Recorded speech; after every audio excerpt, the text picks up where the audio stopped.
Roberto tiene una trayectoria muy larga como activista social y defendiendo los derechos de las personas más vulnerables, y pertenece a la asociación Apoyo, que hace su labor en Moratalá desde del año 80 más o menos. Sí. Y si no he leído mal, empezasteis apoyando a las personas, familias con problemas de drogadicción y algo así, que bueno, que no era poco lo que había en aquella época. Recientemente se aprobó, hace un año creo, el ingreso mínimo vital. 2 años. Bien. Y bueno, pues la verdad que por lo que vamos viendo no está dando los resultados que las expectativas que generaba esta situación. Roberto nos va a hablar del ingreso mínimo vital y de otros recursos, de qué se trata, cómo son y cómo se solicitan. Entiendo que va un poco y de todo lo que él quiera. Muchas gracias nuevamente y adelante. Como decía el compañero, cuando estuvimos pensando cómo llamar esta charla, fue cuando el portavoz de la Comunidad de Madrid hizo esta broma de mal gusto de decir que el informe FOESA que se acababa de publicar era un informe que no se basaba en datos reales y que de hecho las personas empobrecidas no estaban por Madrid o no eran tantas como decía el informe FOESA. Y ahí cogimos el nombre porque es verdad que probablemente una de las cosas que ha traído esta etapa después de la pandemia es la invisibilización de la pobreza. Es verdad que a veces no se ve la pobreza, pero eso no quiere decir que no exista. Simplemente quiere decir que los cauces para acceder a estas ayudas o los lugares donde generalmente a lo mejor antes se podía ver a las personas empobrecidas se han invisibilizado. Por ejemplo, refiriéndonos al caso del ingreso mínimo vital, pues nunca veréis una cola de personas haciendo cola para presentar quejas en la Seguridad Social. ¿Por qué? Porque la Seguridad Social no da citas. Con lo cual, esto, por un lado, hace que haya una invisibilización de la pobreza y, por otro lado, hace que las personas se sientan muy solas a la hora de enfrentarte con la burocracia que ha creado el ingreso mínimo vital o cualquier otra de las ayudas, la renta mínima, la tarjeta familias. Es decir, que muchas de las prestaciones que ahora mismo existen para que las familias puedan superar su situación de pobreza están diseñadas o se han diseñado de tal forma en que como tú al final te sientas delante de un ordenador a hacer esa solicitud, pues la pobreza muchas veces se invisibiliza. No obstante, nosotros creemos desde Apoyo que es más importante, primero tener claro que estas prestaciones son un derecho de cada una de las personas, y organizar estrategias, que esta charla tiene que ver con este encuentro de esta tarde tiene que ver con ello, organizarnos en estrategias para defender estas prestaciones y estos derechos, ¿vale? Entonces, si os parece bien, yo había planteado este encuentro partiendo de cuál es la idea del derecho, ver cómo las prestaciones sí que son derechos, pero a lo mejor desde esta concepción de derechos, pues ir viendo, como se llamaba la charla, qué ideas, qué estrategias podemos hacer de forma conjunta para defenderlos. Con este preámbulo, si queréis, como somos pocos, yo os lanzo la pregunta esta de qué es un derecho. Algo con lo que nazco, como el color de pelo o los ojos. No sé si alguien más quiere, que también vamos hablando a lo largo de toda la charla, ¿vale? Para mí, bueno, yo estoy de acuerdo con casi todo lo que habéis dicho. Los derechos están reconocidos por la ley, de hecho todos los derechos tienen una regulación en la ley, y eso es importante porque la ley es la que fija las reglas del juego. Muchas veces luego en el día a día la administración, por las prisas, porque no haya, por ejemplo, uno de los problemas que tiene el ingreso mínimo vital es que desde la Seguridad Social no se fijan criterios claros. Entonces, dependiendo del tramitador que corresponda, dependiendo de la comunidad autónoma, de la provincia o de la oficina donde llegue tu solicitud, te van a aplicar unos criterios u otros. Pero es verdad que hay unas reglas del juego claras, que son las que fija la ley y que son las que tenemos que conocer para defender nuestros derechos. los derechos cubren necesidades básicas o no básicas, pero sí que es verdad que los derechos están destinados para que todos tengamos una misma protección y un mismo libre ejercicio del desarrollo de cada uno y de cada uno, de desarrollarnos en condiciones más o menos justas. Los derechos generalmente también son derechos personales, son derechos individuales, pero su defensa debe de ser colectiva. Esto tiene mucho que ver con lo que yo os había dicho. Nosotros en la asociación o en los distintos grupos de apoyo que existen, estamos continuamente recibiendo familias y personas que están desesperadas porque se enfrentan ellas solas a un aparato burocrático inmenso. Es importante que una de las primeras estrategias que consigamos trazar entre todas es una defensa colectiva de los derechos. De hecho, yo creo que pues, todos tenemos en la cabeza como pues, la plataforma de afectadas por la hipoteca, como las redes comunitarias de las que vosotros sois partes, las redes de cuidado, cuando las vecinas y los vecinos nos hemos unido y hemos decidido que las luchas serán conjuntas, hemos obtenido mayores éxitos que cuando las luchas son individuales o se plantean de forma individual. Esa es una fortaleza que yo tengo. Yo soy usuario del ordenador y sé entrar en la página del ingreso mínimo vital, pero probablemente yo tenga otras debilidades. Probablemente yo no sepa distinguir lo que es un hierro del acero del aluminio. Hay otra gente que tiene esas capacidades. Yo creo que la historia es que todas nos sintamos cuidadas unas por otras y que cada uno pongamos al bien de la sabiduría, al servicio del bien común, pues las distintas potencialidades que tengamos cada uno. Más o menos con esta historia asentada de qué cosa es un derecho, pues yo creo que el ingreso mínimo vital, que era la otra parte de la charla, o la renta mínima, o la tarjeta familia, o aquello que queramos aprender, es un derecho. Yo creo que eso todas las que estamos aquí lo tenemos claro.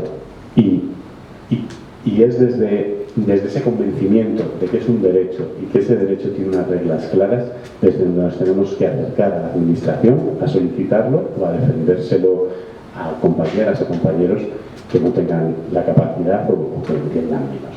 Hecha esta pequeña introducción, otra pregunta os lanzo, que es ¿qué cosas queréis saber de esas estrategias? Como empezaba la charla, el título era pues ideas para defender nuestros derechos. En prensa que la seguridad social se va a robotizar aún más. Es decir, que parece que lo que hay ahora es solamente como el ensayo de a donde pretenden llegar. A mí me hacía gracia porque hace un mes o así, la compañera ministra Nadia Calviño, compañera de este señor, que digo yo que hablarán de vez en cuando en el Consejo de Ministros, aunque está tomándose un café, salió en los medios de comunicación recibiendo a un ciudadano que había hecho una campaña que se llamaba "Soy mayor, no soy tonto". Entonces, es decir, cuando el desprecio electrónico, el desprecio telemático lo hacen otros, entonces el gobierno se alinea y dice no, vamos a hacer un protocolo de medidas para que las personas sean atendidas correctamente en la banca. Y eso, eso casa con en el mismo gobierno que se impulsa la digitalización informática en todos los aspectos. Es decir, yo entiendo que las cosas telemáticas que tienen su utilidad.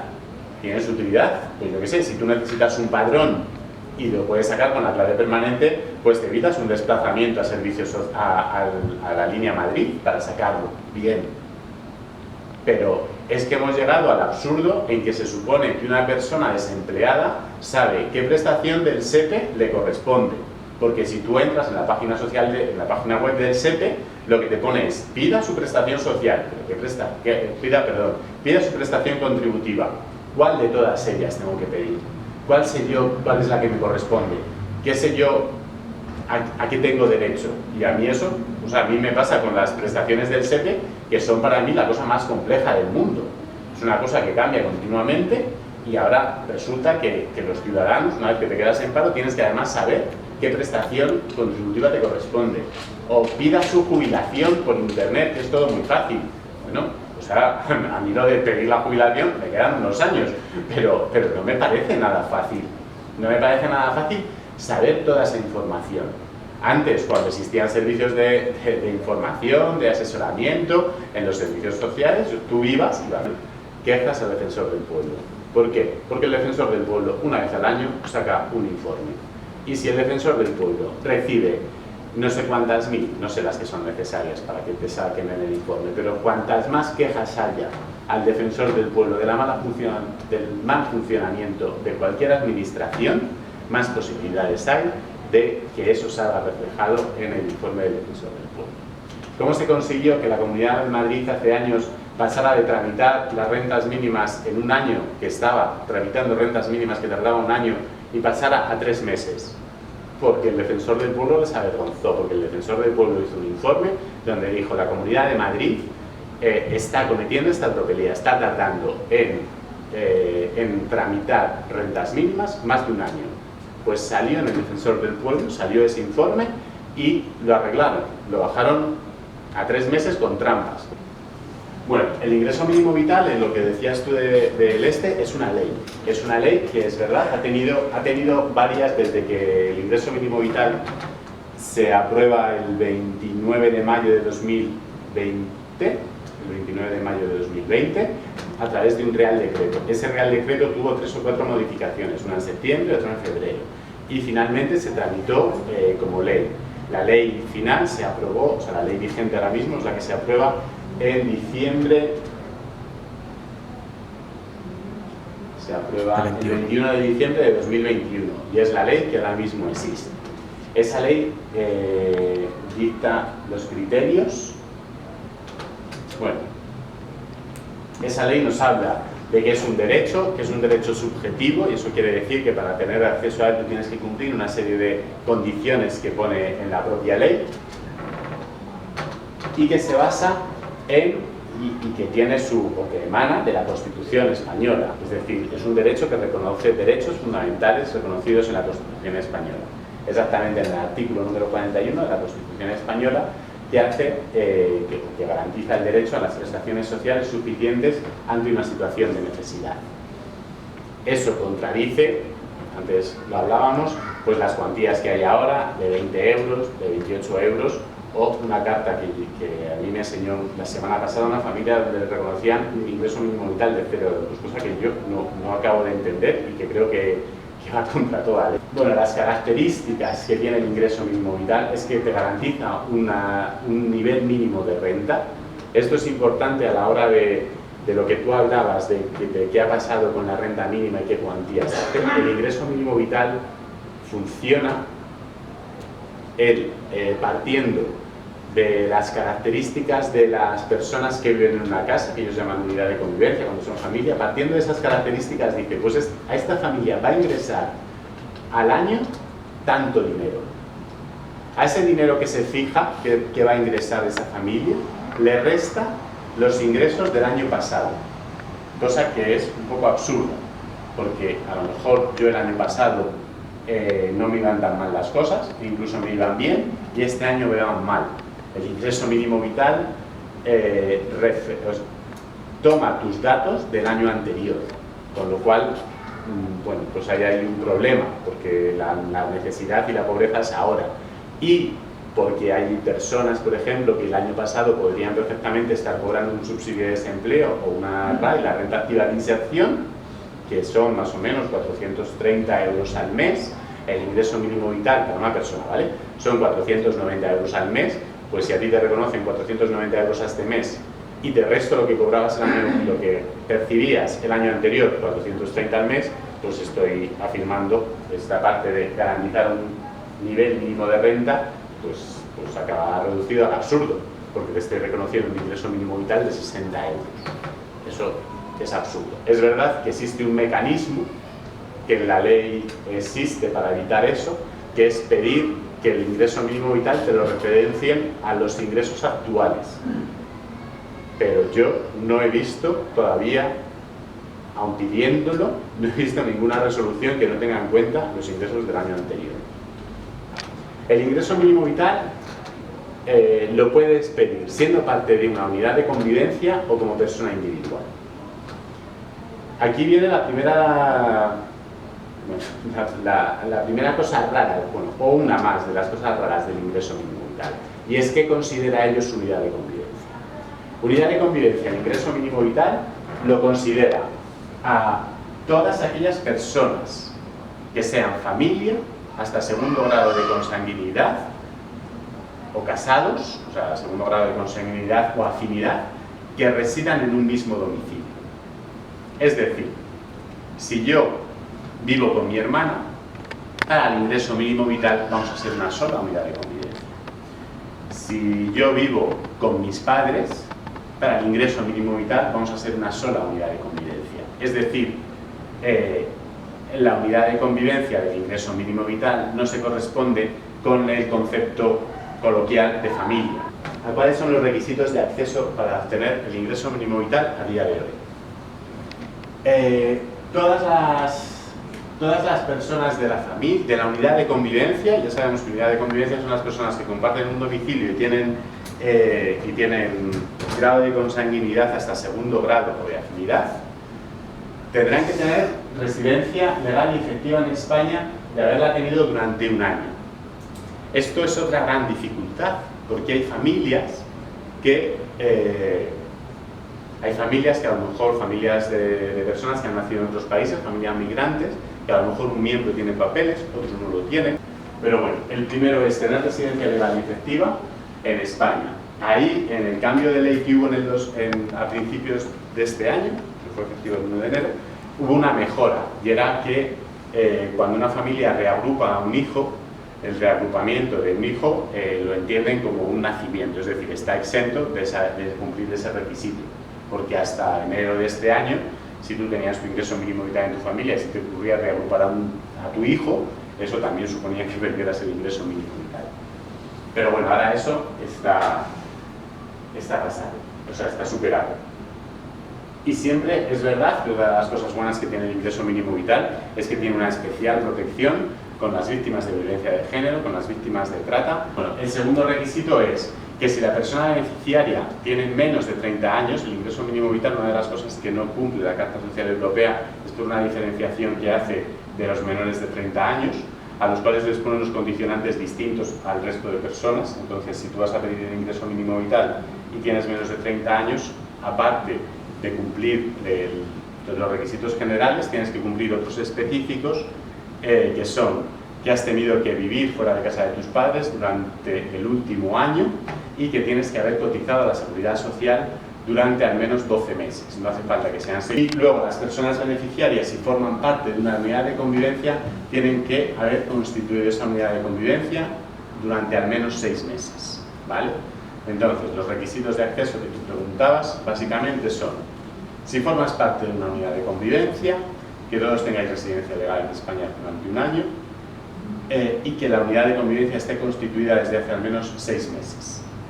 Y luego hay un requisito económico, que es lo que se considera situación de vulnerabilidad social, que se considera que estás en situación de pobreza. Para el ingreso mínimo vital, la situación de pobreza es que tus ingresos el año anterior sean 10 euros por debajo de lo que te corresponde de ingreso mínimo vital.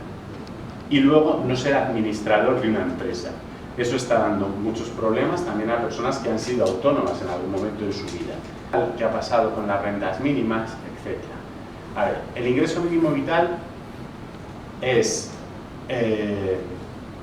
la renta mínima de la Comunidad de Madrid, que era la prestación que recibían antes las personas empobrecidas, es subsidiaria del resto de prestaciones, es decir, es la última que se puede solicitar. La gente que tenía la renta mínima fue obligada a solicitar el ingreso mínimo vital porque el ingreso mínimo vital se situaba por encima de la renta mínima. Entonces, tú tenías la renta mínima, antes de que surgiera el ingreso mínimo vital no tenías derecho a ninguna otra prestación, tenías la renta mínima. Cuando surge el ingreso mínimo vital, las personas que tenían la renta mínima ya tienen derecho a una nueva prestación, que es esta que acaba de surgir. Y en verano del 2020 la Comunidad de Madrid se dedicó, en pleno agosto, a mandar una carta diciendo a todas, a las 21.000, 22.000 familias que por aquel entonces tenían renta mínima, les dijo: ustedes tienen que presentar el ingreso mínimo vital. Y además lo tienen que hacer en 10 días, porque en 10 días tenías que demostrar que lo habías pedido. El ingreso mínimo vital desarrollado como también la renta mínima desarrollada, tal y como pone en la ley, probablemente podría dar respuesta o facilitaría que la gente saliera de la situación de pobreza que le crea el tener que pedir el ingreso mínimo vital. Pero el ingreso mínimo vital, desgraciadamente, parece que sigue los pasos de la renta mínima y que se va a quedar en una mera prestación económica, que bien está. Pero si tú a una persona, a una familia que está en una situación de pobreza, no le dotas de otro tipo de herramientas para combatir toda la exclusión que causa la pobreza, probablemente esa familia nunca sea capaz de superar esa situación, ¿vale? Dice que se fía a un posterior desarrollo del reglamento, pero parece que para eso esto ya no es prioritario, porque no se tiene ninguna noticia de que el reglamento del ingreso mínimo vital se vaya a desarrollar. El ingreso mínimo vital tiene una cosa buena, es compatible con el trabajo. ¿Cuándo? Cuando se desarrolle el reglamento. El ingreso mínimo vital tiene en cuenta la carestía de la vivienda, tiene un complemento por vivienda. ¿Cuándo? Cuando se desarrolle el reglamento. Es decir, hay un montón de cosas. Pues yo digo que el ingreso mínimo vital, a mí, a priori, si te lees la ley, no es una mala política para erradicar la pobreza, pero hay que desarrollarla. El señor Escrivá y el Ministerio y el Gobierno se tienen que poner para hacer eso, ¿vale? Hasta octubre, noviembre, cuando las familias tenían un nuevo hijo y le empadronaban, te daban de baja el ingreso mínimo vital. Y de hecho hay mucha gente que tiene miedo a dar de alta a sus hijos porque dicen que le van a quitar el ingreso mínimo vital. Y es un miedo fundado, porque es que ha ocurrido.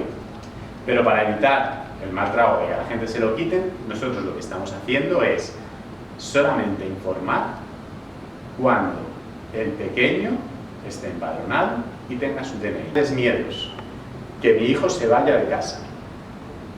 Ha habido familias, la que os contaba, pero bueno, esa era un caso excepcional, pero familias a lo mejor en mi casa, yo, mi mujer y mis dos peques.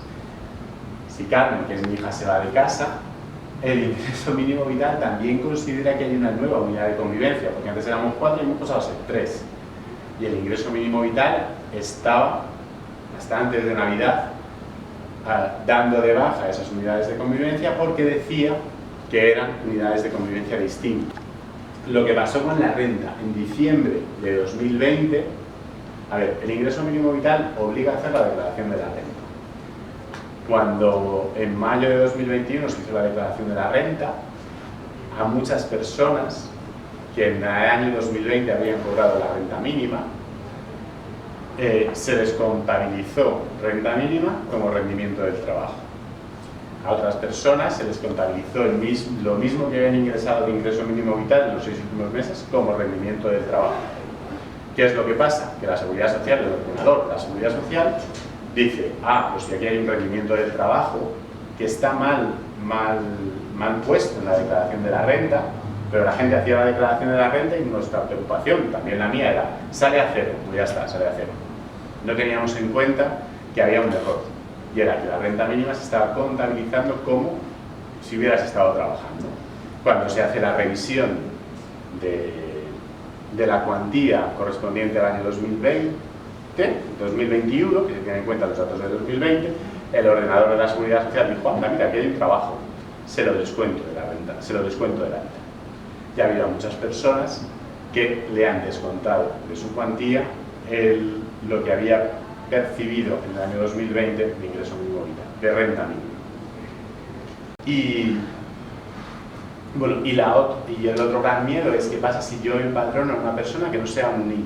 Bueno, pues eso desgraciadamente, si en una casa donde hay un ingreso mínimo vital llega una persona, sea tu hija a la que han desahuciado, sea tu hijo que llega del extranjero, sea quien sea, o sea tu nueva pareja, porque las personas también tenemos derecho a, aunque seamos pobres, nos podemos juntar con quien quiera, nos podemos ir a vivir juntos, pues eso se considera nueva unidad de convivencia, 6 meses desde que tú informas a la Seguridad Social, 6 meses hasta que lo puedes pedir.